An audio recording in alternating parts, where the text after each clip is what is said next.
We always look forward to the visits here on 207 from Drew Desjardins of Mr. Drew and his animals too. His animal education center is in Poland. He is with us today in the studio and has brought some of his friends with us from the natural world. It appears that you're simply holding a branch, but there's more to meet the eye. Right. Here we have stick insects, and I've had stick insects, I believe, on before. These two, though, one is from Maine, okay, and one is from Vietnam. All right. And most people look at stick insects and would just assume they're the same species, a little bit differences. But this is what we call convergent evolution, where nature says this design is perfect. Well, let me jump in, Drew, because I think our viewers are saying, all I see are the sticks, I don't see the insects, so let me get one. The other one's coming on me, and the other one's avoiding me. One's running up my arm. Yeah. Let me put the stick down. That might help. Okay. There we go. So we have, there we go, two. Now the darker one, that's a Maine species, and it's called the northern walking stick. And this is a Vietnamese species, and that is called the Vietnamese walking stick or stick insect. And stick insects are amongst the biggest insects in the world, the biggest going from the tip of my finger past my elbow. Whoa. And that's just the body. That's not including the legs. And they just found one in New Zealand weighing 2.5 pounds. Oh, mercy. Wow. Now, ours are male and female, but the Vietnamese, this species here, is all females. It's called parthenogenic, and they self-reproduce. So we really don't want this species here in Maine because, again, it takes one to tango in their species, where the other species might need a mate to find. Where would you find the one in Maine? All over. They feed on oaks and briar bramble. They feed on roses. But the thing is, most people just walk right by them and never, ever see them. It looks like pine needles. Yeah, and that's the thing. I mean, this is the master of camouflage.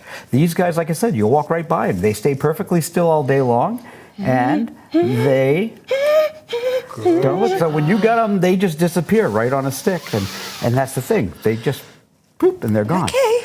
Yeah. And if you're ever in a pinch, if you're in the Maine woods, this is a very important thing to know. If you need to clean your teeth, these guys make great toothpicks.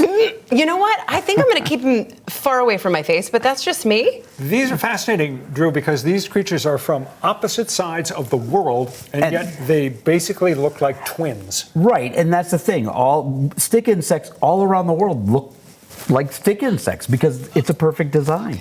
I'm just looking at it as a game. Like he's just got to go from one hand to the other. You're keeping him not as scary. occupied. Got it. Got it. What do those feed on? They are, get off of me. They're sticky.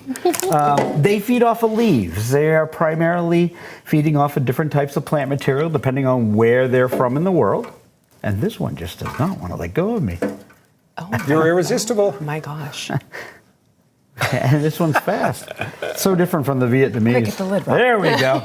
You can get down. Look at this. All right, there we go. We got him. All right. Oh, here we go. Our next two are cute. These little, they're cute. These are, oops, I don't want that. These are turtles. Now, they're another one that look the same or similar. You might mistake them for the same species. Right. And they're not. They're actually two different species. This one is a Maine native, and it's called a musk turtle. And they're fairly common. Most people never notice them because they look like a stone. Yeah. And they're totally aquatic, so they spend their whole life in water. Now, this one's a male, and I know because of the size of its tail. They have a temperament. Often people mistake them for small snapping turtles, but they're not. And they get the name musk turtle because they can produce a musky smell when they feel threatened, and it does stink. They also call them stink pots. Oh. Now, that's a Maine native. This one looks like a musk turtle, but it is not. This is a mud turtle, and this is from the southern United States. This is an eastern mud turtle. This is one of the few legal species of turtles you can keep in Maine. And most people don't want to keep them because, they're cute when they're small, but I mean, this is as big as it gets, and it's not very colorful. Right. It sits at the bottom of the tank and does nothing most of the day. Yeah. And so I always tell parents, please don't buy turtles or tortoises for children.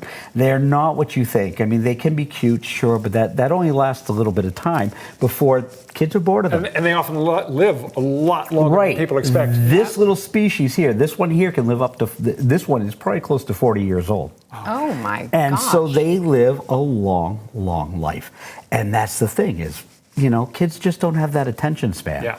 not for something like this. And they're a lot more work than people realize. So again, a Maine native. But the thing is, I always tell people, make sure you check with me because again, most people wouldn't be able to tell the difference. And this one can be released back to the wild. This cannot be released in Maine. So we need to know these things before you release them, and I can help you with that. All right, we're out of time, so we got to leave it there. All right. Mr. Drew and his animals too in Poland. That's where his animal education center is. And if you have questions, Drew's always happy to answer them about exotic animals. Always. And he's got a lot of wisdom to dispense. Thanks so much for coming in. Great to see you. Thank you for having me back. Stay with us. Back in a moment.